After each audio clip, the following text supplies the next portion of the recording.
महिलाओं के कल्याण के लिए, उसके विकास के लिए, उसके उत्थान के लिए मुख्यमंत्री महिला विकास योजना चलाए गए हैं और उसके तहत जो है 2,10,000 रुपये का आर्थिक सहयोग प्रदान किए जा रहे हैं।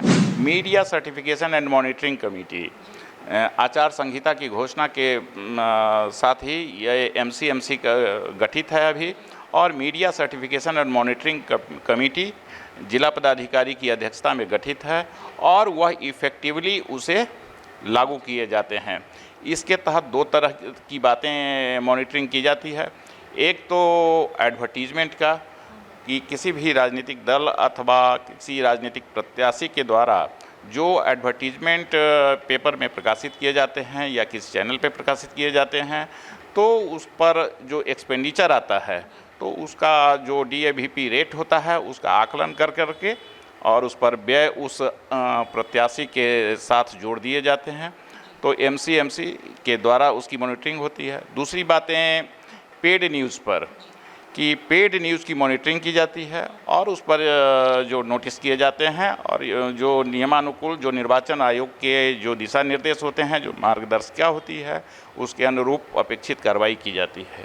और वहाँ के विधानसभा क्षेत्र भ्रमण के दौरान जो समीक्षा बैठक की जाती है चुनाव में संलग्न अधिकारियों के साथ, सेक्टर पदाधिकारी, सेक्टर पुलिस पदाधिकारी, प्रखंड विकास पदाधिकारी, ERO और AERO के साथ, तो उस समीक्षा बैठक का रिपोर्टिंग मेरे द्वारा प्रेस विज्ञप्ति के माध्यम से, वीडियो और फोटो के माध्यम से मीडिया में जारी किए जाते हैं।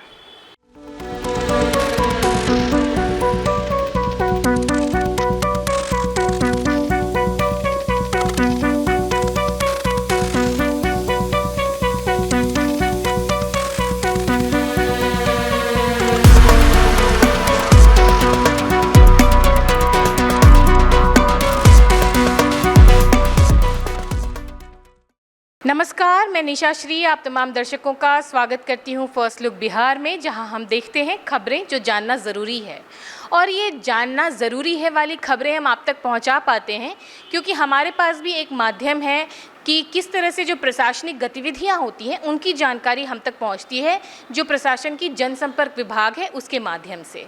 तो आज जो प्रशासन का जनसंपर्क विभाग देखते हैं, उनके पदाधिकारी को हमने अपने स्टूडियो में आमंत्रित किया है, जिनको कि अतिरिक्त प्रभार मिला है प्रशासन के जनसंपर्क के प्रभार को संभालने का। और ऐसे इनका परिचय है कि ये प्रमोद कुमार जी हैं, उप निदेशक क्षेत्र तिरहुत प्रमंडल के, और साथ ही साथ ये जनसंपर्क भी संभाल रहे हैं हमारे ज़िले का।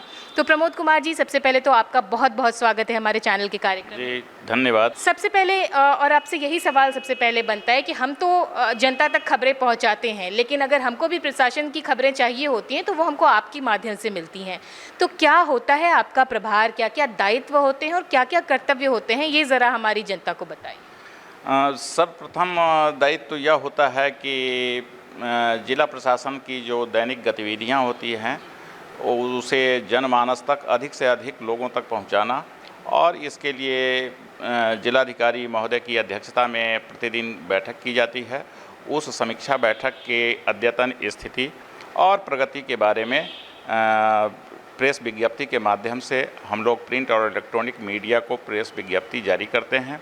और दूसरी बात यह है कि जिलाधिकारी महोदय के द्वारा जो क्षेत्र भ्रमण कर के जो कुछ योजनाओं की प्रगति की जांच की जाती है, निरीक्षण किए जाते हैं, उसके बारे में हम रिपोर्टिंग करते हैं। तीसरी बातें हैं कि कुछ बैठकें ऐसी होती है जो कि प्रखंड कार्यालयों में जा कर के होते हैं, तो उस बैठक में भी योजनाओं की जो अद्यतन स्थिति होती है और प्रगति की समीक्षा होती है, और उसकी रिपोर्टिंग हमारे द्वारा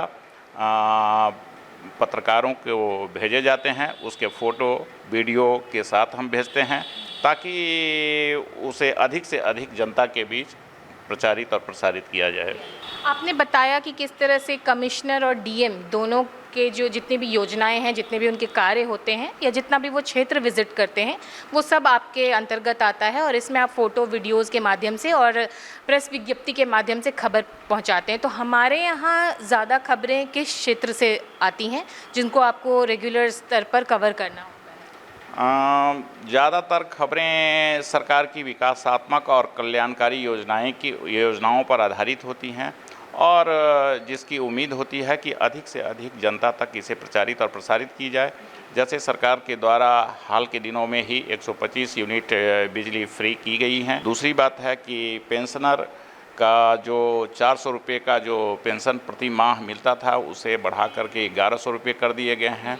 तो ये सब बातें जो है अधिक से अधिक जनता तक पहुंचाए जाते हैं। फिर महिलाओं के कल्याण के लिए, उसके विकास के लिए, उसके उत्थान के लिए मुख्यमंत्री महिला विकास योजना चलाए गए हैं और उसके तहत जो है 2,10,000 रुपये का आर्थिक सहयोग प्रदान किए जा रहे हैं।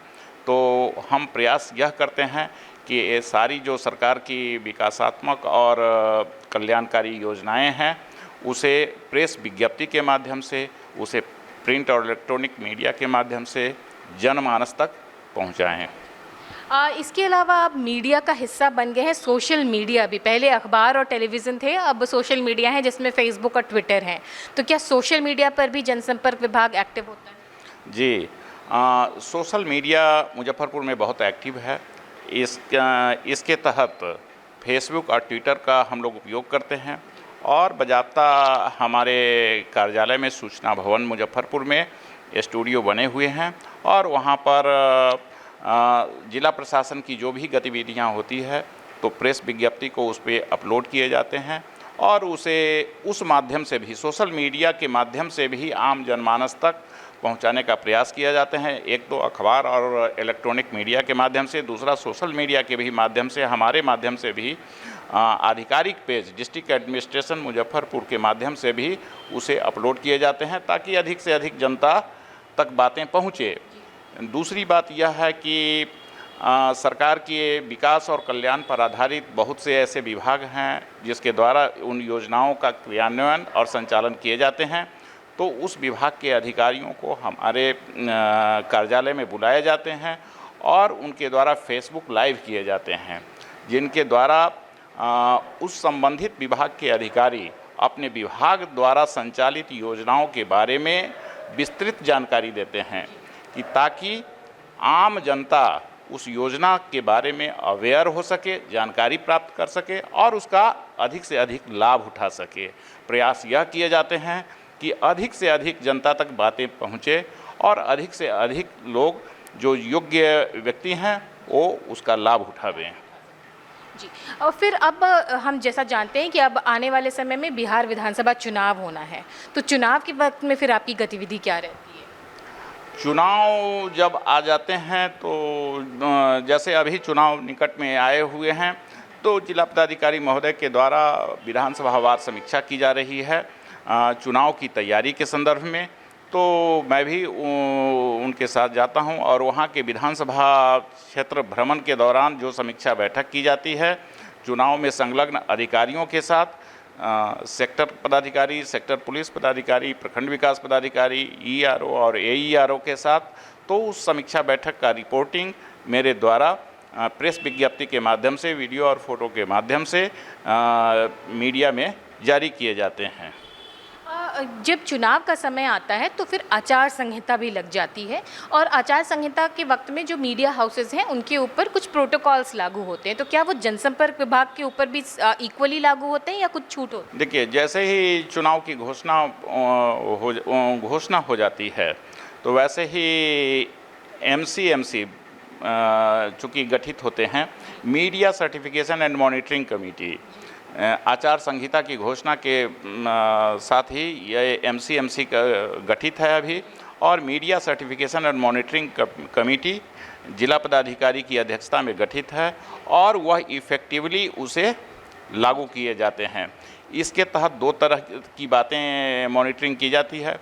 एक तो एडवर्टीजमेंट का, कि किसी भी राजनीतिक दल अथवा किसी राजनीतिक प्रत्याशी के द्वारा जो एडवर्टीजमेंट पेपर में प्रकाशित किए जाते हैं या किसी चैनल पे प्रकाशित किए जाते हैं तो उस पर जो एक्सपेंडिचर आता है तो उसका जो DAVP रेट होता है उसका आकलन कर करके और उस पर व्यय उस प्रत्याशी के साथ जोड़ दिए जाते हैं।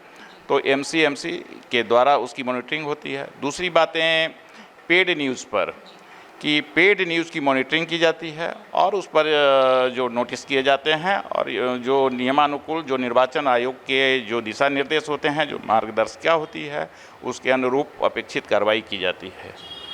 तो ये तो हो गई कि जो आपका मॉनिटरिंग हो जाता है जो भी मीडिया हाउसेस हैं उनके ऊपर।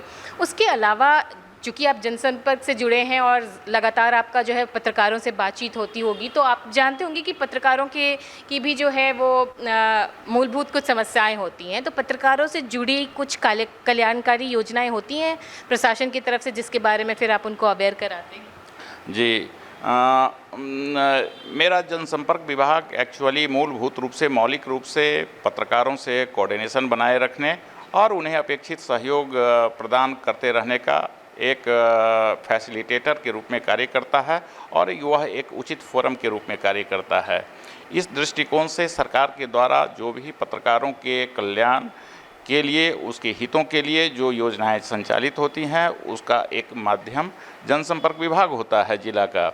इस दृष्टि से जैसे पत्रकारों के बीमा के लिए, इंश्योरेंस के लिए जो योजनाएं संचालित होती है, तो हमारे द्वारा प्रयास किए जाते हैं कि अधिक से अधिक पत्रकार इससे लाभान्वित हों और उसका लाभ उठाएं। हमारे पास आवेदन दिए जाते हैं और उसे अपने विभाग में एक समयबद्ध तरीके से भेज देते हैं।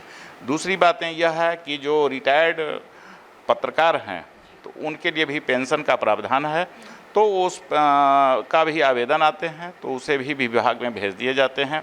तीसरी बात है कि पत्रकारों के मान्यता के लिए भी हमारे पास आवेदन आते हैं, तो वह सरकार का जो एडवर्टीजमेंट होता है उस एक समयबद्ध तरीके से और उस समय अवधि में जो भी आवेदन प्राप्त होते हैं विहित प्रपत्र में उसे नियमानुसार जांच कर के विभाग में भेज दिए जाते हैं। तो हम सब प्रतिबद्ध रहते हैं पत्रकारों के हितों के लिए, पत्रकारों के विकास के लिए और उसके कल्याण के लिए। इसके बाद बात आती है कि जब भी किसी कम्युनिकेशन की बात हम करते हैं और मास कम्युनिकेशन, किसी भी तरह की कम्युनिकेशन में फीडबैक बहुत इंपॉर्टेंट होता है और जब मास कम्युनिकेशन की बात करेंगे तो मास फीडबैक की ज़रूरत होती है। तो क्या इस में आपका एक सवाल बन जाता है कि जब आप इतना सारा प्रयास करते हैं पत्रकारों के माध्यम से, सोशल मीडिया के माध्यम से, तो उसके बाद जनता से आपकी अपेक्षाएँ क्या हो जाती हैं? जी, जनता से अपेक्षाएं हमारी सबसे सर्वप्रथम यह होती है कि जैसे दशहरा महत्वपूर्ण पर्व त्यौहार मनाए जाते हैं ज़िले में, तो जैसे होली है, दशहरा है, दीपावली है, छठ त्यौहार हैं, तो जिला प्रशासन की अपेक्षाएं होती है, हमारी अपेक्षाएं होती हैं कि शांति सद्भावना बना रहे और जिला वासियों का अपेक्षित सहयोग इस कार्य में बना रहे, ताकि शांति सद्भावना के मूलाधार पर ही जिले का विकास संभव है। और दूसरी अपेक्षाएं यह होती है कि जनसंपर्क विभाग के द्वारा सरकार के जो विकास और कल्याणकारी योजनाओं का प्रचार प्रसार किए जाते हैं, तो उसका अधिक से अधिक लाभ और अधिक से अधिक जनता तक सबसे पहले तो जनमानस तक पहुँचे और जनमानस तक पहुँचे ही नहीं बल्कि जो योग्य अभ्यर्थी हैं, जो योग्य व्यक्ति हैं, उसका लाभ लें। तो ये सारी कार्य, कर्तव्य, दायित्व और फिर सामंजस्य जो है वो जनता और प्रशासन के बीच बनाने का कार्य करती है जनसंपर्क विभाग और इसका प्रभार आप संभाल रहे हैं। इन तमाम जानकारियों के लिए और हमारे स्टूडियो में आकर के हमारे दर्शकों से बातचीत के लिए आपको बहुत बहुत धन्यवाद। आपको भी बहुत बहुत धन्यवाद। तो ये आप सुन रहे थे सूचना एवं जनसंपर्क के पदाधिकारी प्रमोद कुमार जी को, जो कि बता रहे थे कि उनका क्या कर्तव्य है, लेकिन अपेक्षा के रूप में वो जनता से बस यही चाहते हैं कि उनके द्वारा जो सूचनाएं आपको अलग अलग मीडिया के माध्यम से दी जा रही हैं, आप उसका लाभ उठाएं ताकि जो प्रशासन और जनता के बीच की जो दूरी है उसको पाटी जा सके। अभी के लिए दीजिए हमें इजाज़त। आप देख रहे थे फर्स्ट लुक बिहार। धन्यवाद।